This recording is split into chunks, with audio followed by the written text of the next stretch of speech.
Ինչպես պարզել, արդյոք ձեզ թուղթուգիր արել են, թե ոչ։ Շատերն են նման հարց տալիս, որովհետև երբ կյանքում սկսում են անսպասելի խնդիրներ առաջանալ առողջության, աշխատանքի կամ սիրային հարաբերությունների մեջ, մարդիկ հաճախ մտածում են, գուցե ինչ-որ մեկը թուղթուգիր է արել։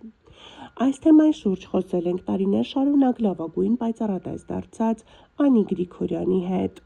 Անի կարծիքով թուղթուգիրը կամ կախարդանքը կարելի է ճանաչել որոշ նշաններով. անընդհատ ուժերի պակաս առանց պատճառի,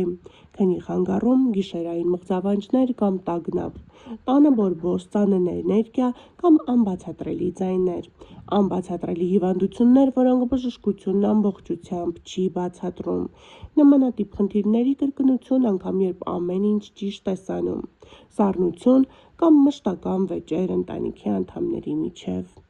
օտար առարկաներ տանը, մոմի մնացորդներ, անծանոթ թուղթ, լարեր, կծիկներ եւ այլն։ Ինչ կարելի է անել, խորհուրդ է տալիս պայծառատես Անի Գրիգորյանը, տան մեջ մոմ վառել, աղ կամ սուրբ ջուր ցանել անկյուններում, խաղաղ ու մաքուր աղոտ քասել, օրինակ հայրմեր կամ այն, ինչ ձեր հավատքին է մոտ։ Եվ վերջապես կարելի է դիմել պայծառատեսի, ով կզգա, կա արդյոք արտաքին էներգետիկ միջամտություն, թե ոչ։